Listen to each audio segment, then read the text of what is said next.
العالمين والصلاة والسلام على سيد المرسلين وعلى آله وأصحابه أجمعين.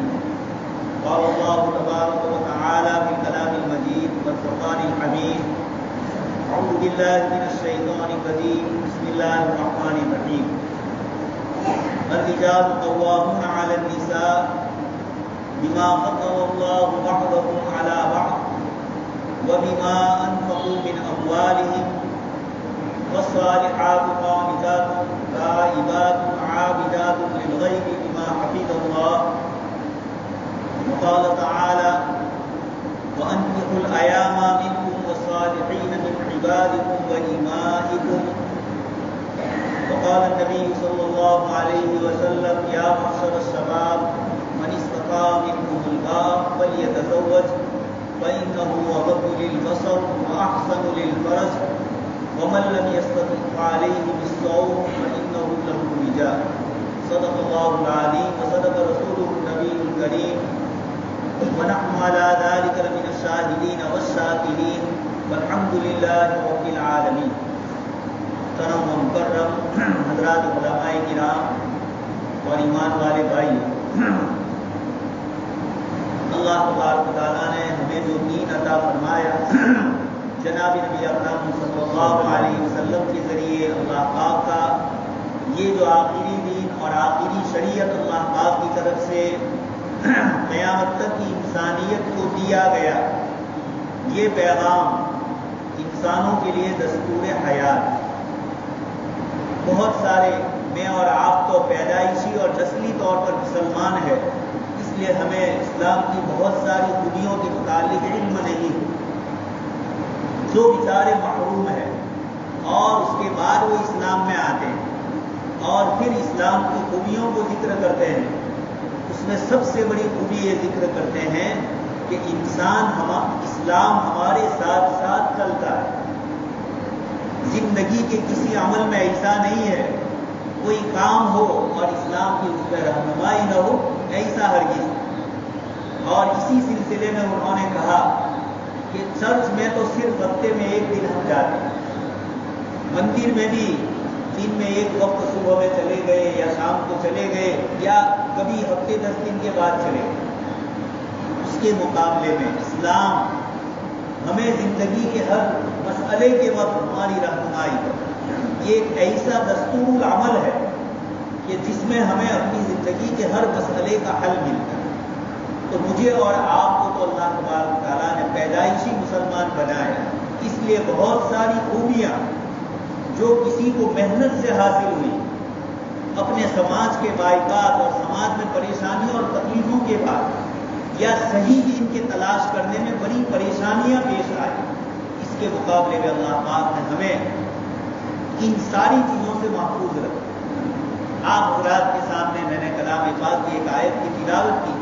اللہ تبارک تعالیٰ اس میں ارشاد فرماتے ہیں: الرجال قوامون علی النساء. مردوں کو ہم نے نگران بنایا، ذمہ دار بنایا عورتوں کے اوپر. بما فضل اللہ بعضهم علی بعض. دو وجہیں اللہ پاک نے اس کی ذکر فرمائی.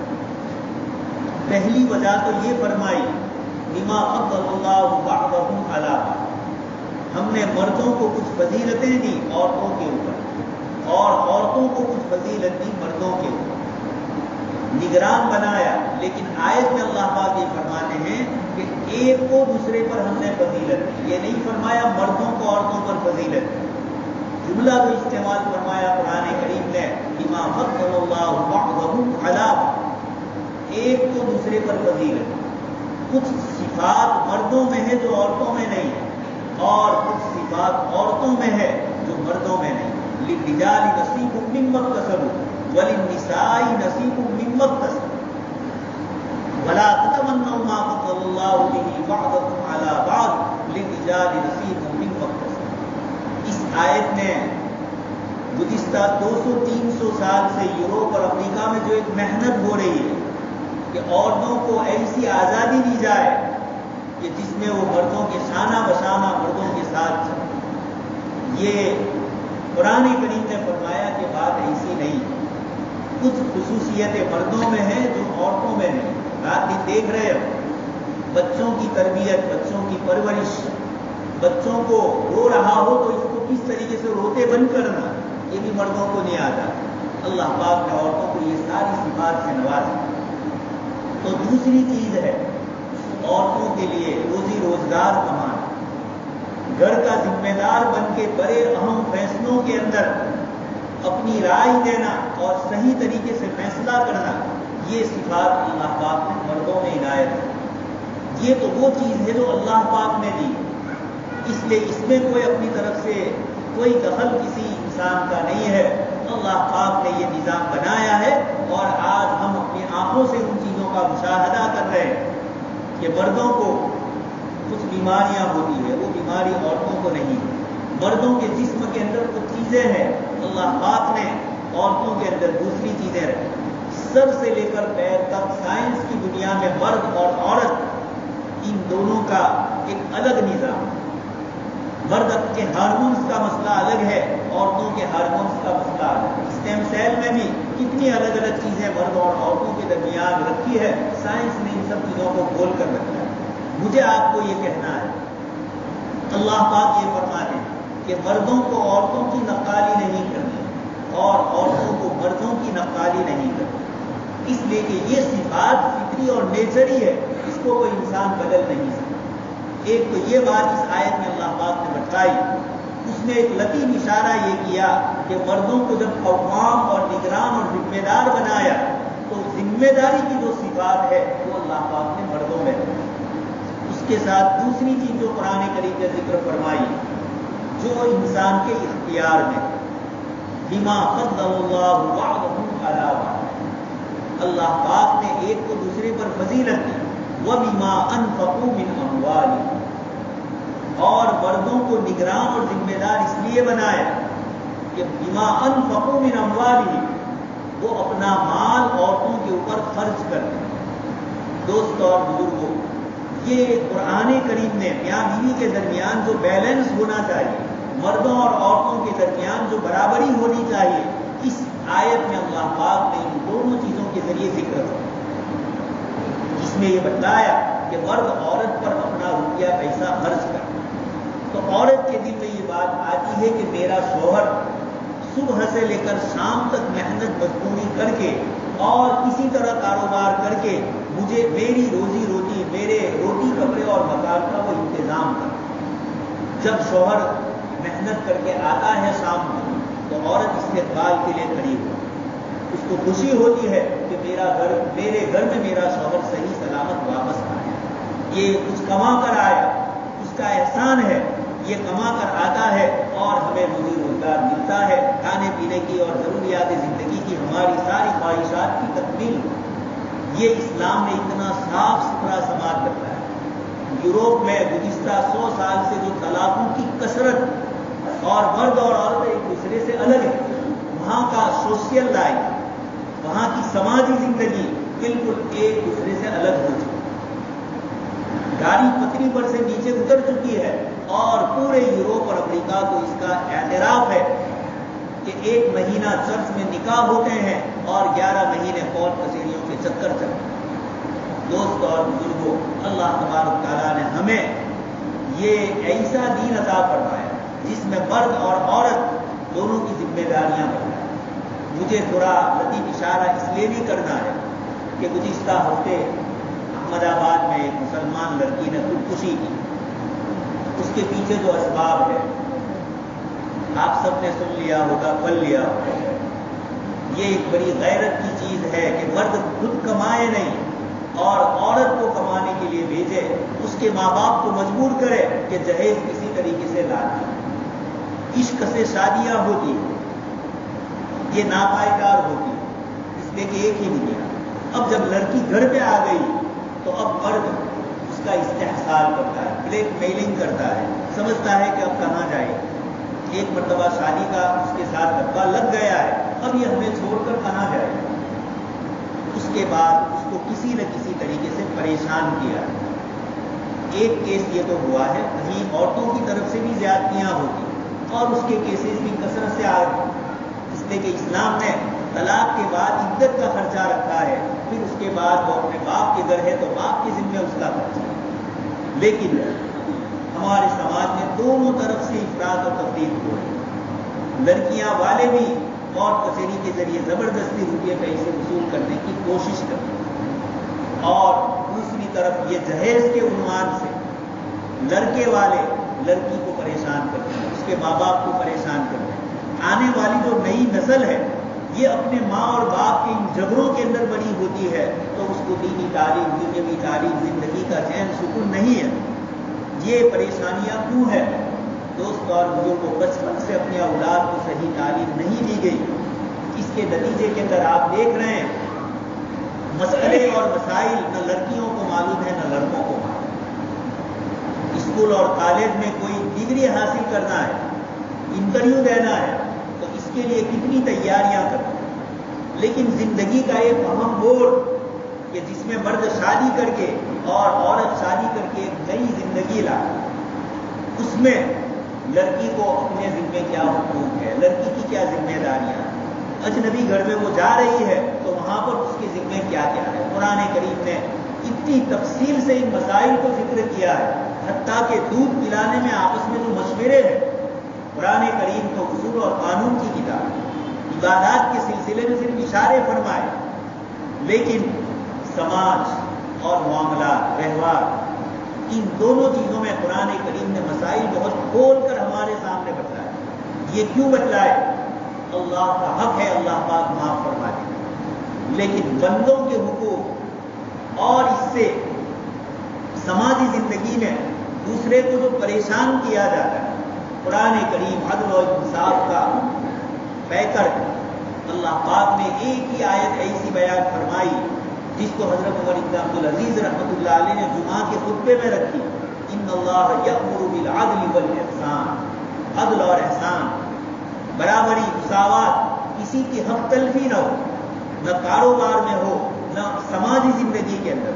جناب نبی اکرم صلی اللہ علیہ وسلم کے سامنے ایک عورت اپنا واقعہ پیش کرتی ہے کہ اللہ کے نبی صلی اللہ علیہ وسلم، میرے شوہر کا جہاد میں انتقال، شہید ہوئے، اور اس کے بعد ان کا جو کھیت ہے، ان کی جو پراپرٹی ہے، اس پر شوہر کے بھائی نے قبضہ کیا، میرے اور میری بچیوں کے لیے کچھ نہیں چھوڑا.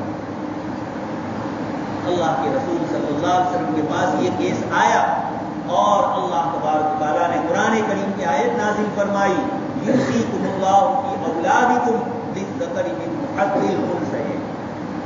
اللہ تبارک تعالیٰ تمہیں تاکیدی حکم فرماتے ہیں، وصیت کا لفظ ہے، تاکیدی حکم فرماتے ہیں تمہاری اولاد کے سلسلے، لڑکے کے لیے لڑکی سے دگنا، بیٹے کے لیے بیٹی سے دگنا.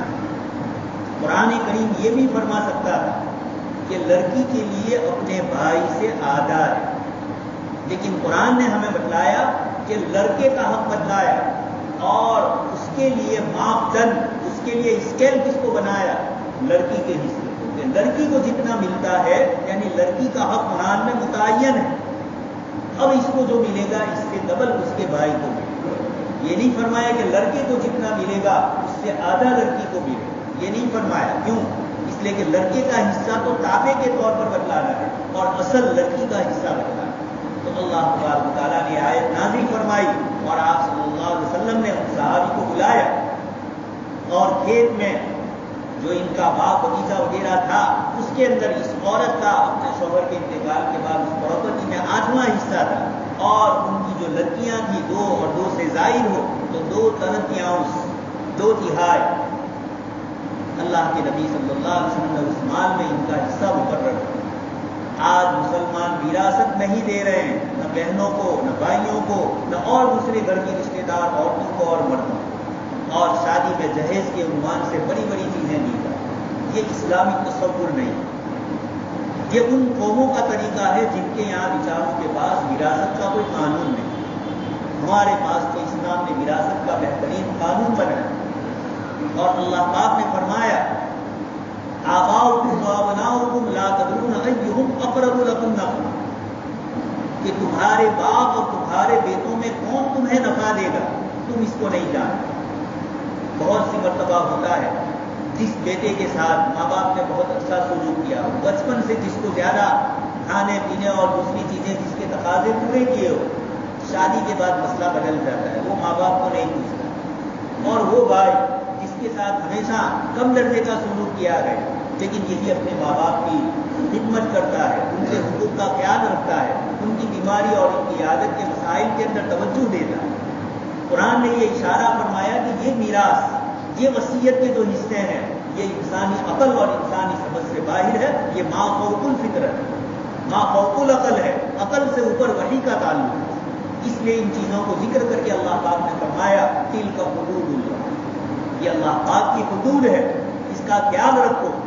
دوست اور بزرگوں، بہت سارے بھائی آتے ہیں ہمارے پاس اور یہ کہتے ہیں کہ مولانا کچھ پریشانی ہے، تکلیف ہے۔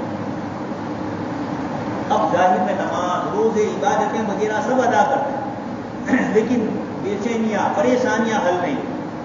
میں نے ان سے کہا کہ دیکھو، شاید دوسرے کوئی مولانا صاحب آپ کو یہ سچی کڑوی بات کہنے سے بیچارے گھبرائے، لیکن میں آپ سے پوچھتا ہوں، آپ نے اپنے والد کے انتقال کے بعد آپ کے والد کی میراث صحیح طریقے سے تقسیم کی ہے؟